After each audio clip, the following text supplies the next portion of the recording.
Hey, late night. I'm Claire Taylor. I'm the director of programming at SeriesFest, and I am joined for this special Q&A with the team from Remember Me in Therapy. Hey, Jacob. Hey, Chris. Welcome. Thanks for joining me. Thank you for having us. Thank you for having us. I would say anytime, but I think only late night with Remember Me in Therapy, late night watching. As you know, we're based in Denver, so it's kind of a stoner watch, I will say. I definitely enjoyed and laughed out loud several times, and I'm sure our audiences did as well. Can you give us an idea of what the genesis of this project is? Where did this wacky world come from? So I wrote it, and Chris was the producer. So I guess I'll kind of take the lead with this question. It originally came from, I wanted to do something that had this kind of like Rick and Morty dynamic of this kind of character who seems to just know everything and is a real like talker, kind of just goes on. This other character kind of like totally submissive and like this puppet to the world they're in. And that's kind of the dynamic that, I mean, we saw in like Hitchhiker's Guide to the Galaxy with like Ford Prefect and what's his name? I'm blanking on his name, but those two characters, and then like Rick and Morty. And that's something that I really like. So I wanted to do something like that. And I wanted it to be, it's very inspired by Hitchhiker's Guide to the Galaxy. It's very inspired by Rick and Morty. It's very inspired by like that episode of South Park where Earth is a TV show that gets canceled. There's a lot of different ideas. I mean, like the design for Ruben, the alien CG character, was literally taken from the Hitchhiker's Guide to the Galaxy cover of the book. Like it's kind of a direct ripoff, which maybe I shouldn't be admitting for legal reasons. It's fun. We're all friends here. Yeah, but you know, sometimes you gotta just steal things. It's part of the art. You just gotta take from where you see fit. So there's a lot of influences there, and where it really started to take form because of COVID and everything was kind of already in the production. There were plans in pre-production for how it was going to work. It was going to be much more live action, much more on-set stuff, practical stuff. And then COVID kind of slowly made us move more and more and more and more into the computers. And it just became almost entirely animated. And it was a great experience, honestly, doing all that stuff. I did the visual effects for it too. So it was a lot of work, but I ended up learning a lot. And I think we got something very unique out of it. Yeah, it's very, very unique. And I think there's some heart to it too. You know, I think you guys tackled some kind of bigger issues with the animation and kind of the back and forth. And so can you guys talk about the actual design? I thought that was so interesting. You were saying that, you know, your use of multi-mediums shifted for COVID. What was like the original version gonna look like?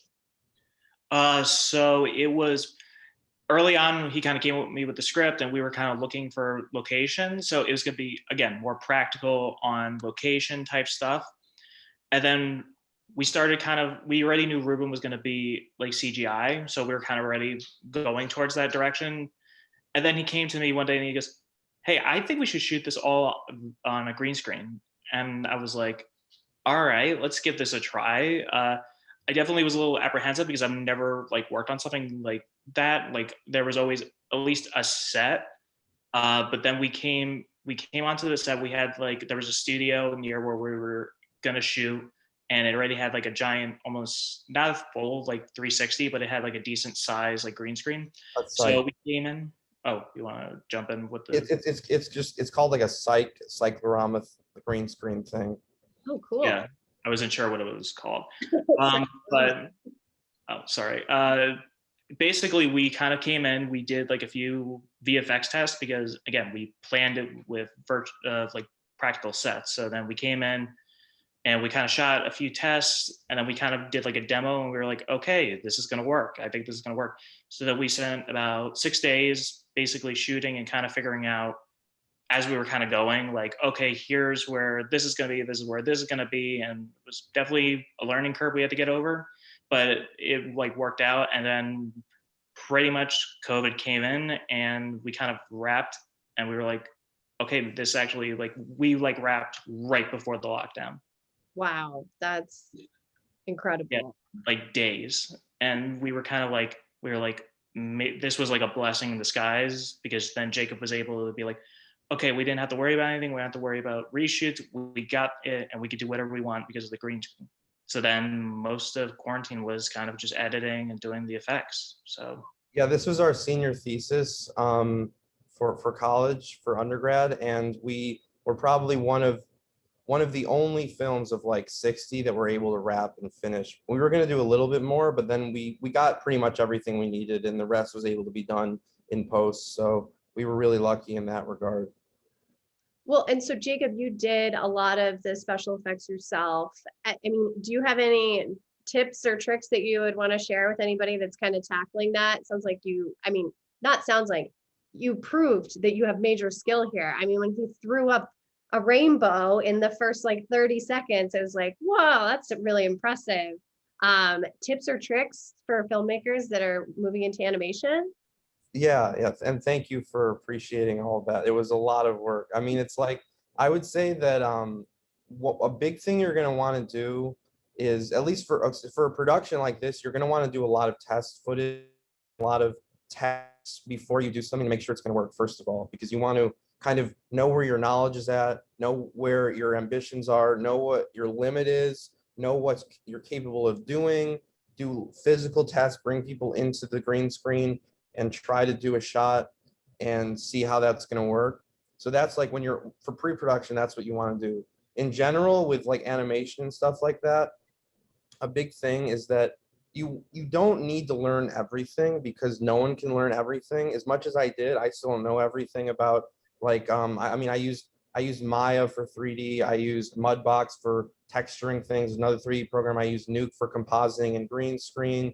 I used Mocha for tracking. I mean, I did all these things, and it's still like I still don't know everything. So a good tip is to find like a specific thing you want to do, and sometimes that's why almost just like exercises are good, where you just want to, in school they just give you an exercise to do a certain thing and you learn that certain thing. It's good to just, if you're making a film, focus on exactly the things you want to do and then try to learn those things, because there's YouTube videos for everything. You could try to learn everything in a program, but if you just learn specific things that you need to do for your specific project, it'll be less overwhelming, and from there you'll be able to grow your knowledge base. So that's what I would say, because I kind of should have done that more. I kind of tried to learn everything at once, and it was a little overwhelming. So I would say try to take it one step at a time, and so you don't become overwhelmed with this kind of stuff, because 3D and a green screen and animating in 3D, like those three things are the biggest parts of this project that took the most time. And each of those things could be their own 4-year program in college. So it's like you want to just figure out what you're going to do and try not to overwhelm yourself. That's really good advice, I think, to apply in a lot of areas, not just in animation, right? Like get really good at a few things and grow your knowledge base from there. Well, so what is the next episode going to look like for you guys? Do you have that in the can, or is it something that you could sneak to our audience on the expansion of this world? I've talked to Christian a little bit about it. Oh, sorry. Sorry, guys, go ahead. I've talked to Christian a little bit about it, but I probably Christian has some ideas and I have some ideas. So I'll say some of my ideas first, and Christian kind of say some of his ideas. I mean, mine are just like things I've actually written a little bit of, or like I want to go into like Ruben's backstory. I want to kind of I want to do 2 episodes at least that are kind of like, or something along those lines, that are kind of going into George and Ruben's backstory to kind of build them up as characters before we move on just like linearly with the show. I want to do that. So I think the next episode that I was thinking of, especially with COVID and everything and having access to the actors, was an all animated episode going back into Ruben's life, going back into how he became a space therapist. I have a whole like list of, we made like these huge like character bios. So I have like his whole backstory written out. So just from there, I could make an episode out of it, just how he became a space therapist and all this kind of stuff. So that's something I think would be really fun to do and easy to do right now because of the lack of access I have to like a green screen studio and that stuff right now. And then also like I want to do kind of this kind of, I want to create this universe that goes beyond just episodic content. I want to make like part of the ending of the episode, not to spoil it, was that they become like like the episode becomes a music video. There was a movie and then it gets canceled, becomes a music video. And I want to try to make music videos that are within the universe of the show and have that be kind of this like associated content. So instead of just doing episodic content, which is linear, I want to create like a universe that has content that is like almost like teasers and kind of little vignettes from the world that go along with the episodes to make it more interesting kind of puzzle to put together.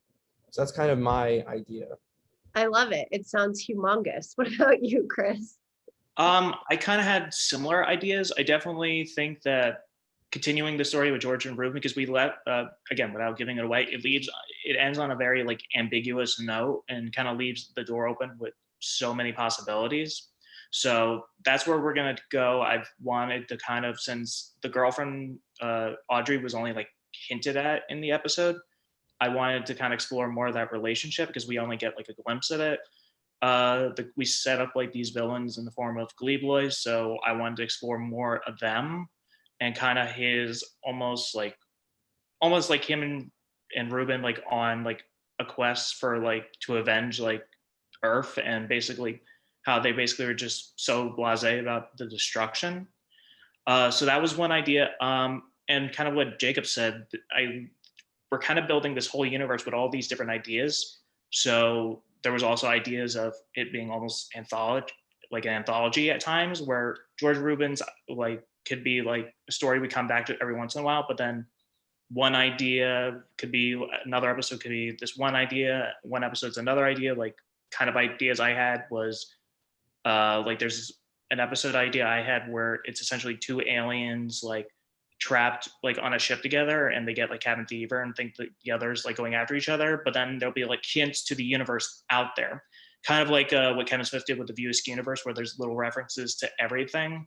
So like on like a monitor that you'll see like Remember Me in Therapy playing in the background or stuff like that.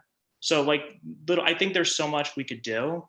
Yeah. And I think the Rubin story, George Rubin story, is like kind of the center point of it. But I think it'd be interesting to, we can go off and do something like Twilight, like almost like a Twilight Zone Black Mirror, where it's like, okay, here's a little piece, but here maybe is like a little reference to something we talked about in another episode. Here's another one. Oh, and now we're returning to George Rubin, seeing what they're doing. So those were kind of some ideas we threw around. Well, I think you guys just shared a lot with our audience, and we can't wait to see what comes out of your massive creative brains. I feel like I'm even excited to see how this universe expands. So yeah, thank you both so much for sharing the Remember Me in Therapy with our audiences, with SeriesFest, and welcome to the family. And we will see you at the fest. Thank you. Thank you very much for having us. Anytime. Talk to you later. Great. Bye.